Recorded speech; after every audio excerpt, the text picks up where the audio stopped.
Awez, and today we're reacting to the Boondocks warned us about Dr. Umar Johnson. Okay, now as you can see, I've changed my location again. As I have no explanation other than this is a better spot than we did last time, because last time there was like shoes behind us. So yeah, like on this video and comment down below what other video should I react to. And without further ado, let's go! So, what's up? What's up? Struggle is up, brother. Oppression is up, brother. If you don't want to be black, no problem. But can you please get the hell back? Last but not least, hit the Cash App for the Frederick Douglass and Marcus Garvey Academy. Dr. Umar Johnson. You probably at this point see him as just a meme. The loud speeches, the dashikis, the school that never opens, the fact that he keeps asking for money. Quaker Grits is $20 million a year off black folks. Quaker Grits. Can I have your grit money for 1 year? Give me your grit money for 1 year and I will build 10 schools across this country. But what if I told you that the Boondocks... Damn, doesn't this sound like what's this, what is it, Catholics or just like other Christian religions? I'm not quite sure. But where they ask for tithe or teeth or tit. Yeah, it's the same thing. Isn't that the same thing as you're asking for? Which is crazy. 1 year. Do you hear yourself? I got a family to feed. What are you talking about, bro? What are you talking about? What cause could trump my family, dog? What cause? What cause could possibly do that? The answer is no cause. That's the answer. predicted all of it, even before Umar truly blew up. This video will break down how some of these characters in the show captures Umar. They capture his rise, his contradictions, and the fact that he let the black community down. So you'll see exactly how this cartoon warned us about a real man who promised a school and delivered absolutely nothing. Well, I can't say absolutely nothing. He has delivered a lot of comedy, people making fun of him. We don't like nothing more than Michael Jordan. We spent more perm money than McDonald's, and you know I love a damn double fish fillet with cheese. Shamrock shake. So when it's all said and done, Damn, a lot of it... That's making me kind of hungry. That's making me kind of hungry. Damn. Okay, hold up. I haven't eaten yet, guys. can't really be a surprise for us. Dr. Umar Johnson showed us exactly the kind of person that he is from the very beginning. The Boondocks wasn't just funny. It showed a future. It roasted everybody, rappers, politicians, music execs, TV execs, fake revolutionaries. No one was safe. And somehow 20 years later, it still hits. Why? Because every episode was layered with jokes on the surface, truth underneath, and a whole lot of criticism for the culture, particularly black culture. This show saw the BS before a lot of us did. That's why it still resonates. That's why it still circulates. That's why I still watch it as much as I can. That's why I even named my dog. I mean, I think the BS didn't stop. That's why it's still relevant now. Like the BS didn't stop. Like it was pointing out problems in the community, and instead of addressing the problems and trying to fix the problems, we were instead proud of the problems. And of course, how can we not be proud of the problems when we're getting paid to be proud of these problems? You know, rapping with the whole gangsterism drill, which drill made the whole thing really worse when it comes to the rapping, killing, all those things, and then the whole baby mama drama and all those things.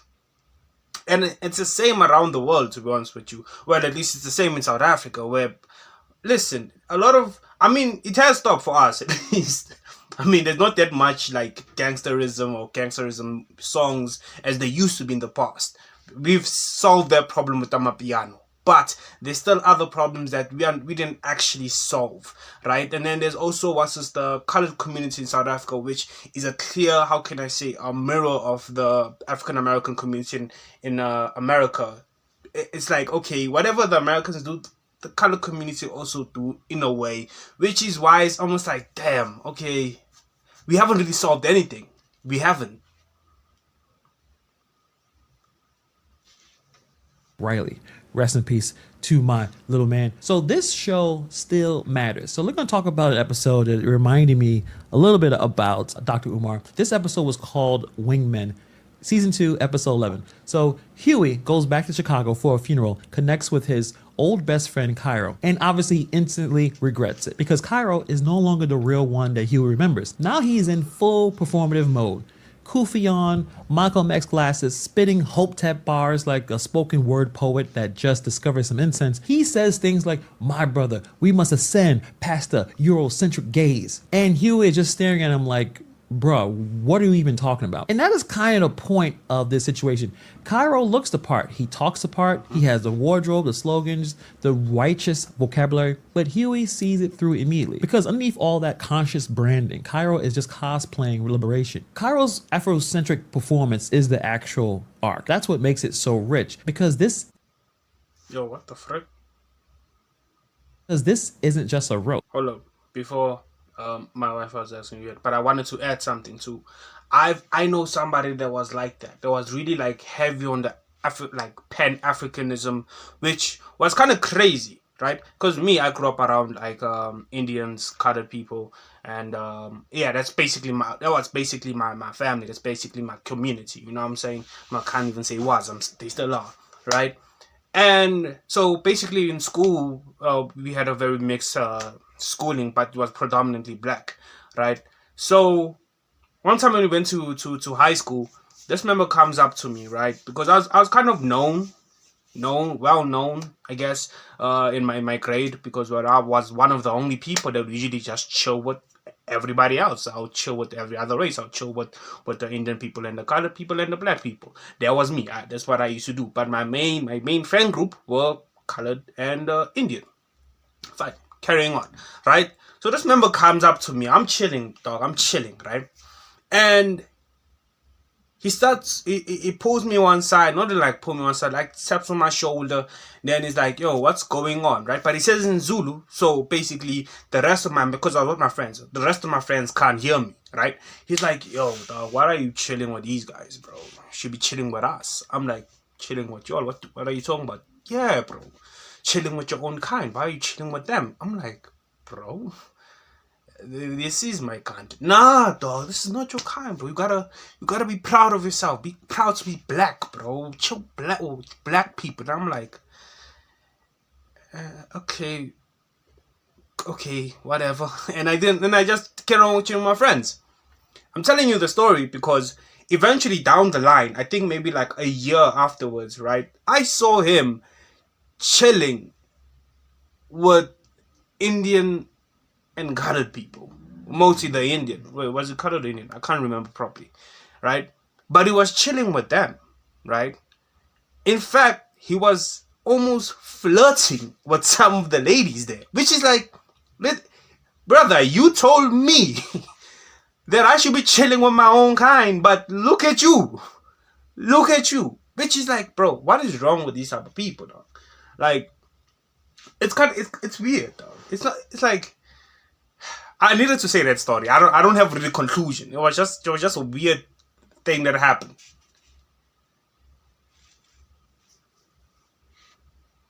It's a warning. Same with Dr. Umar Johnson.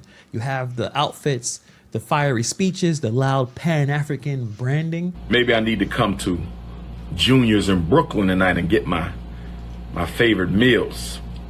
I can't tell y'all what they are because then the FBI will know what my favorite meals are. We don't want that. But when it comes down to doing something that actually helps people, like building a school, it's just crickets and cash apps. Because at this point, Cairo, just like Umar, his words are big and powerful, but the actions don't match. That's why at this point, where the building is either going to be taken away or auctioned off or whatever, nothing has happened. It's been over 10 years and the man has not been able to build a school, but he has been able to get the cash apps, the PayPals, the Venmos. I should have had that $2 million. I should have had that $2 million 30 days after I started the fundraiser on May the 20th. It don't make no sense. But y'all sure call me up when the school's messing with your son. Did you make a donation to my school? Oh, not yet. Bye. Click. He's been able to have paid speeches going across the world. He's able to go on podcasts and go into radio stations and just to throw out a bunch of lines that will be clipped for social media so he can continue to have his brand and continue to make that money while the school stays closed. So this man promised a school for over a decade. He toured the country collecting donations. Millions raised, websites made, promo videos posted, and yet nothing has happened. Nothing is going on. People gave them money. Parents put hope into this man's vision, and he gave them tours of empty hallways. It's the same betrayal, it's just with bigger stakes. Umar abandoned the mission. Both chose the image, the brand over impact, the ego over effort. Somebody left a weave at my school. Which one of you beautiful African sisters left your weave bun at the Frederick Douglass Marcus Garvey Academy? There's no possible way that Dr. Umar could be traveling around the country providing speeches and build a school at the same time. It doesn't make any sense. A lot of us probably knew that for the most part, but you thought maybe, just maybe, he has invested in the right people, in the right infrastructure, and have enough resources that he can build a school while traveling the country. Even with LeBron James' school, I promise, the school is doing poorly. Because LeBron James doesn't know how to put a school together, it takes a lot of effort. You're not going to be able to travel the country providing speeches, going to podcasts, going to radio stations, spending hours on live, and be able to build a school. It's not possible. Or it's highly unlikely that it's going to be successful. Now, there's another episode I found was very interesting. It's the episode of the hunger strike. This was season 2, episode Before going any further, right? I want to ask, is it maybe because like that whole like Kai said nothing where it's a school and it's taking very long, but since this member has been doing this for like a decade, bro, there should be some groundwork or something, like people from like grade 1 to grade 5 at least, just to show it's, oh no dog, we're getting somewhere, don't worry, we're almost there, but we need to really take time. So I think maybe what he should do, if he's really gonna like, is not do the whole school ground up, is do sections like how we do in Africa, right? But where usually schools, right? If you want to start a school but you don't really have that much of a budget, you do a specific grade. You know what I'm saying? So basically from grade 1 to grade 5, and when you do get enough budget, when you do get enough money, you can do a full primary school. Now, there's also some schools that have so much of a budget that they can go from grade 1 to grade 12. Now, I'm not going to say high school, because we're talking from different perspective, like how Americans use imperialism. So you'll have different things, but everybody has one thing in common: grades, right? So from grade 1 to grade 12, there's schools that really go from grade 1 to grade 12, and they have the facilities to accommodate that many children, and they can teach them properly. Right, so I think that's what Dr. Umar should be doing. He should be learning from other places on how to create that school, if the budget is really the problem. So yeah, so I can agree. It might be bullshit. It might Huey be is fed just up with for BET, which I totally understand, especially at that point, and launches a hunger strike to protest how toxic the network is for the black community. And if you was watching BET at that time, it got really, really terrible. After the first owner who found BET, he sold it. And you can tell by the quality of the program, it started to slide. Actually, it just became more of a ghetto MTV. The shows were not the same how it was back in the early days of BET. It just went to more depravity. It went to more nonsense. So Huey is focused, he's serious, he says no food, no games. Then in slides in Reverend Rollo Goodlove, voiced by CeeLo Green, looking like a Times Square billboard. He's got the catchphrases, the matching merch, and the whole PR team behind his activism. This also could be compared to Al Sharpton, another person that I believe is a grifter. But let's focus on Dr. Umar. So Huey is starving for justice. Rollo's hungry for that brand deal, that money. He co-ops the protest with a theme song, a fake hunger strike of his own, and within days he's sitting in boardrooms, not organizing, but negotiating his own sitcom with BET. And if you think that's absurd, just look at Dr. Umar. Also, Al Sharpton has a show on MSNBC. But anyway, somewhere between building the school and saving the race, this man has basically turned into a spectacle. Now you have the Date with Dr. Umar contest. I want to clarify the Date with the Doctor reality show that's going to be kicking off really, really soon. The Date with the Doctor reality show is really a conversation platform. It is a conversation platform where black women and I will exchange views and opinions on various issues affecting the world, the African race, and black women in particular. It will be a platform where black women can expose their brand, their business, and influence the culture of black women and influence the culture for black women. This is going to be an uplifting, reality show. I'm calling it A Date with the Doctor because that is going to be the ambiance. That's going to be the context. That's going to be the background. It's not a real date. Let me say this again. I am not looking for a wife. You've got live streams airing out family drama, shouting down Hey, critics, South and Africa. blaming conspiracies for every single issue in his life. No foreplan, no timelines, just more donations and more drama. It's not a movement anymore. It's Man a got the one South man. African flag on his forehead. Let's go. I mean, he's wearing it. But still though, hey dog, any representation is something I would allow, except if it's BS like they did last time. reality show. Stop looking for free shit. Okay? I got 6 degrees. I'm a real doctor, not the fake ones on YouTube. You understand? Real credentials, real school psychologist. Stop looking for free shit from me. We can afford to purchase the HVAC unit for the school and the gym. We can afford to purchase the HVAC material. We cannot afford to pay for the labor. It is the labor, brothers and sisters. It is the labor, brothers and sisters. And just like Rollo, he's using the language of liberation to sell a product, himself. What started as a mission for black boys turned into a non-stop Umar tour. His mic is in his hand, his ego is unchecked, and the school is nowhere in sight. So let's line it up. Cairo showed us fake Afrocentrism. Rollo showed us fake activism. And Dr. Umar, he's basically the remix. He has the Cairo look, the Rollo hustle, and enough charisma to make both look legit until you actually check the scoreboard. It's like Umar giving a really passionate speech, but then start plugging in his Cash App and his Venmo and all the speeches he's gonna do so you guys can come because he's gonna get that big speech fee. So this is the moment where the joke stops being funny. Because the creator of Boondocks, Aaron Magruder, gave us these characters as a warning, exaggerated archetypes to roast the hustlers of the culture. But somehow many of us ignored the warning. Time is running out. And a lot of black people say that, but for real. Part of why the civil rights movement has been so successful, and part of why those who have come This after number does sound like Huey. It really does sound like Huey, dog. Like his way of talking, not the sound. I mean, the voice is done by a beautiful lady, but the way he speaks is definitely just Huey, dog. of our leadership have been able to maintain a presence is that black people have always had a certain amount of moral currency that we have been using. And let me be the first to tell you, that's used up. White America has been watching us act like fools for a long enough time where any sympathy they may have had to our plight is completely gone. Now, I've never donated anything to Dr. Umar, never will. But at the same time, people are nice and people want to be generous and people want to follow a dream. Unfortunately, it doesn't work. So the Boondocks is just a show, fictional characters, cartoons, right? But Umar, he took real money and left real damage, because when a man like this steps up dressed as the revolutionary, shouting Pan-African slogans, it's not just about him, it stains the whole cause.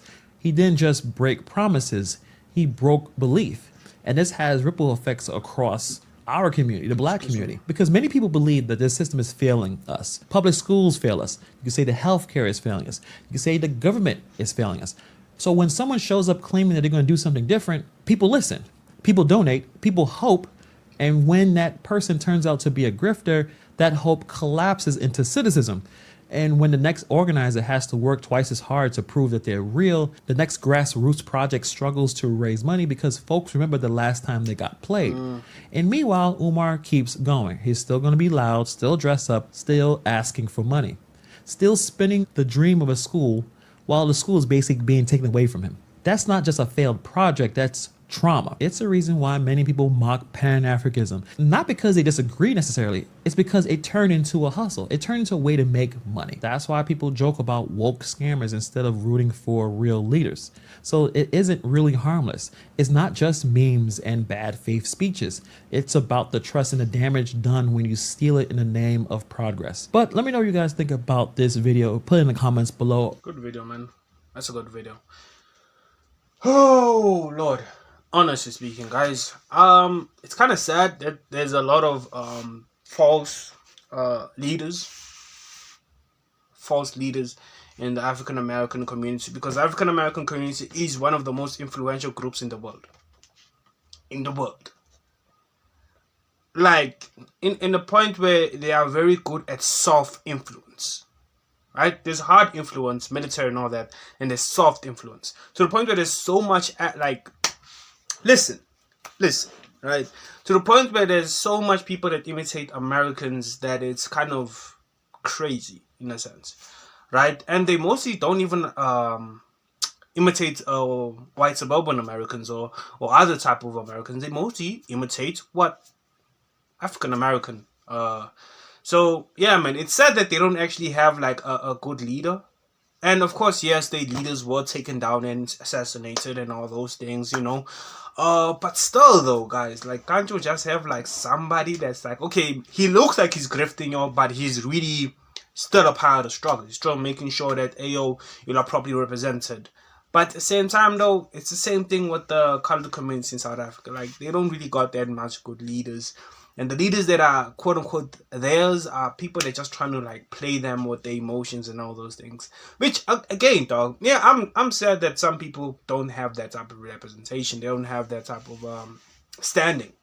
But, hey, bro, that's just politics. But either way, thank you for watching the rest of the video. Thank you for chilling with your Owen. Comment, like, subscribe. Until next time, I've been the Lost Owen. We are.